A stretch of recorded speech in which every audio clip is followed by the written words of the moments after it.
Oi,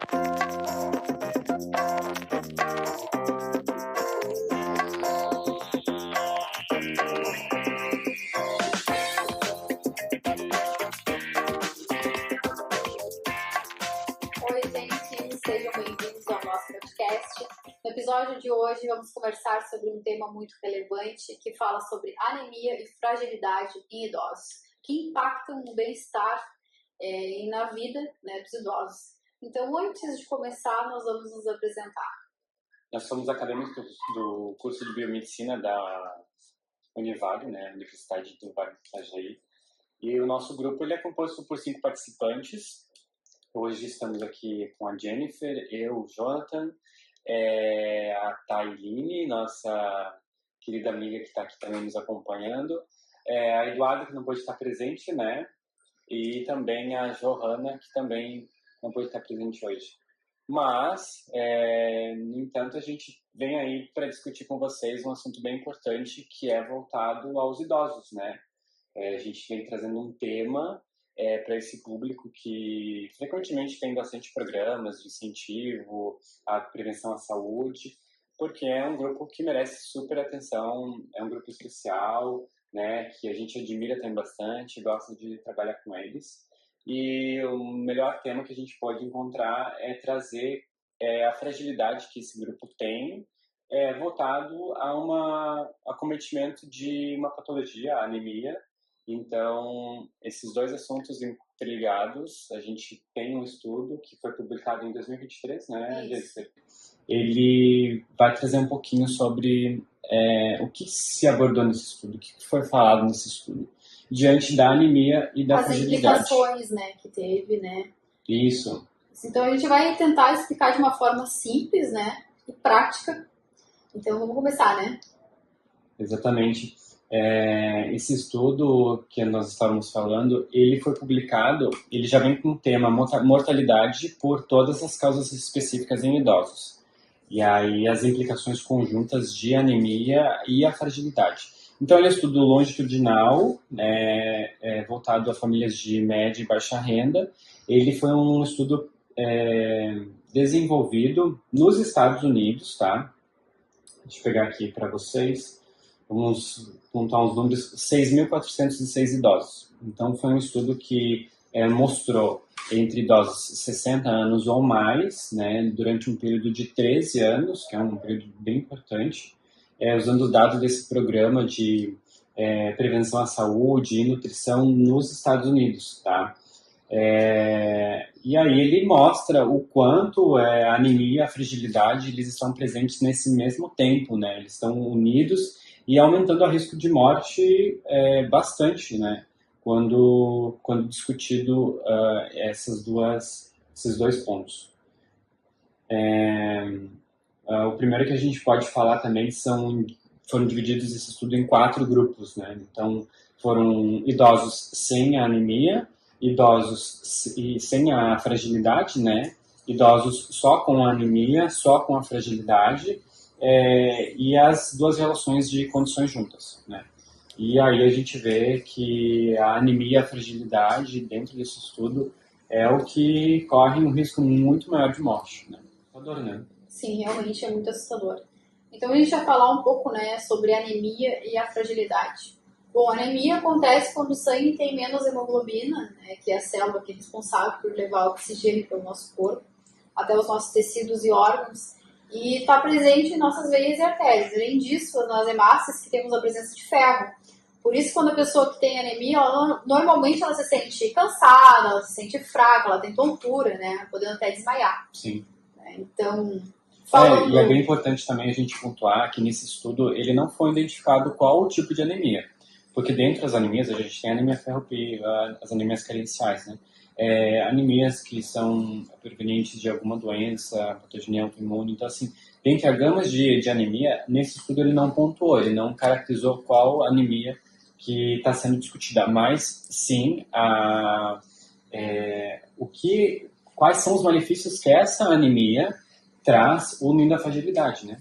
E a fragilidade, ela é um sinal de alerta do nosso corpo, né? A pessoa começa a andar mais devagar, ela começa a sentir muito mais cansaço, e isso vai com que a perda de peso também, que é algo que acomete também, né? Então vai deixando a pessoa mais vulnerável a quedas, a infecções, até internações, né? Então é aí que mora o perigo, né, Jennifer? É verdade. E aí a gente vem falando também qual população foi estudada, né, e quais os resultados da pesquisa, que a gente já apontou antes. E junto a isso, dentro dessa fragilidade, né? Essa fragilidade vem trazendo no artigo que são fragilidades recorrentes, né, Jennifer? Sim, sim. É assustador porque eles têm até 4 vezes mais risco de morrer, né? Idosos que não têm essas condições. Isso mostra 2 fatores que, somados juntos, eles aumentam muito a vulnerabilidade, né? Sim. Então a gente vai falar um pouco, né, sobre as fragilidades recorrentes. Então, inflamação crônica, que dificulta o uso de ferro, doenças crônicas como cardiovasculares, câncer, doença pulmonar, DPOC, doença renal, né, desnutrição. É bom deixar claro, né, que mesmo que tem só anemia ou só fragilidade, o risco já é aumentado, né? Sim. 2 vezes mais. Então, essas condições, elas precisam ser levadas a sério, né? Sim, super. É uma boa notícia que isso tudo pode ser identificado, né? E acompanhamento médico para solicitação de exames simples, né? Como um hemograma, uma dosagem de vitamina com ferro, né, Jennifer, com vitamina B12, com folato, alguns outros exames imunológicos também. Eles são super importantes para identificar essa inflamação crônica. E às vezes, uma queixa de cansaço ou uma perda de peso pode ser o início de um problema ainda maior. Isso aí. A fragilidade, ela também pode ser percebida, né, por um profissional da saúde, até mesmo um familiar, que às vezes identifica que o idoso está mais lento, né, perdendo peso, reclamando que está sempre cansado, né. Então a gente tem que ter cuidados com uma alimentação balanceada, acompanhamento médico, né? Exercícios também, né, e o idoso pode recuperar força e autonomia de vida, né.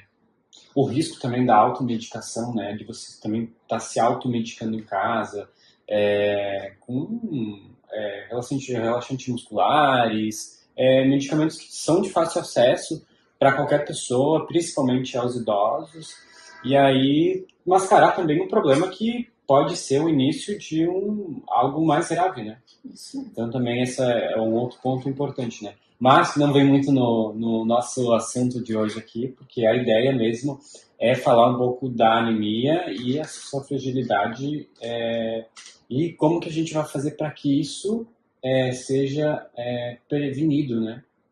E é dessa forma que a gente consegue limitar com que essas chances ocorram, né? Dentro desse cenário, desse contexto todo. Isso. Então, como ela falou de alimentação balanceada, também é importante a atividade física, né? Muito. Atividade física é bem importante. Ele, além de você recuperar a força, né? Fazendo atividade física, você também tem a autonomia da qualidade de vida. Sim. Né? É um acompanhamento bem importante que o profissional da saúde, né? O fisioterapeuta, o próprio profissional de educação física pode também estar auxiliando esse idoso, né? Sim. Esse estudo ele reforça, né, que cuidar da saúde do idoso não é só tratar a doença, né, mas prevenir, observar, né, ouvir com carinho, né. Então aqui fica uma mensagem: se você cuida de um idoso e tem alguém na família, nessa fase pode ajudar muito, prestando atenção nesses simples detalhes, como a fraqueza, o desânimo, a perda de peso, cuidar da alimentação, né, como já foi dito. Né, que a energia, né, dos idosos ela é fundamental. Sim, é fundamental, né, gente? É importante mesmo essa prevenção, esse cuidado. E que inicie dentro da nossa casa, né, com os nossos avós, com nossos pais, né, com a nossa vizinha, com a nossa vizinha, a pessoa que você encontra no dia a dia. Sempre que tiver uma dúvida e puder ajudar, né, essa prevenção e cuidado é super importante. Com certeza. A gente vai trazer também os dados agora desse estudo. Tá? Vamos pontuar, então, daqueles 4 grupos, qual será que é que foi mais indicado a ter um agravamento da doença, né? Será que aquele grupo sem a anemia? Será que o grupo sem a fragilidade? Será que o grupo sem nenhum dos dois? Ou será que o grupo com os dois? O que tu acha, Jenny? Eu acho que com os dois, né? Com os dois, exatamente. Então, no estudo examinado, trouxe que 69%, tá? Média aqui de 69%, teve como conclusão do estudo de que a anemia só foi aumentada, tá? Por conta dessa união da fragilidade que dentro dos 4 níveis ali abaixo, a gente vai botar até uma tabelinha que nós reformulamos e criamos nós mesmos do grupo ali para vocês aqui no vídeo, vocês vão estar visualizando, vai ter um link para vocês clicarem, que quanto os mesmos baixos níveis de hemoglobina, que aumentam o risco de todas as causas câncer, cardiovascular e não cardiovascular, anemia e fragilidade são as que estão ligadas à mortalidade em idosos, tá? E ali nessa tabelinha que vocês estão vendo aí, vocês veem que nós trouxemos o grupo de idosos, né, sem anemia e sem fragilidade, o risco de morte normal, né? No estudo foi contado também só com anemia, então teve 2 vezes mais risco, só com fragilidade 2,6 vezes mais risco, e aí a anemia e a fragilidade juntos 4 vezes mais risco. É um estudo bem importante, tá? É um estudo que coloca esse ponto de atenção, né? Dentro desse ciclo de idade, né? Que é um ciclo muito importante, para que esses examinados feitos fossem um corte prospectivo e gerasse esses dados para nós. Claro, se a gente procurar mais algum outro parâmetro, a gente pode encontrar, como eu havia falado, qual tipo de anemia talvez nesses 4 vezes mais, né? Sim. Pode ser que alguma delas seja mais importante nessa questão quando alinhada à fragilidade. Mas como a gente falou no início do vídeo, não era esse o ponto de qual anemia, mas quem sabe fica um tema pro próximo vídeo, né? Pra gente trazer. Então já fica um gancho, né, pro nosso podcast, que pode ser que a gente possa trazer algum artigo que fale de alguma anemia específica. Se você gostou desse episódio, compartilha, comenta, né? Curta também, né? Não esquece de se inscrever também, que é bem importante, né? Para acompanhar os nossos próximos vídeos. Isso. E se lembrar que cuidar de um idoso é um ato de amor, de responsabilidade. Então, esperamos que vocês tenham gostado do nosso podcast. Temos, né, uma participante especial que está ali. A nossa integrante pet, né? É verdade. Então é isso aí, pessoal. Até o próximo. Tchau, tchau. Abração, tchau, tchau. Nós somos acadêmicos. Oi, pessoal, sejam bem-vindos a uma... Eu falei!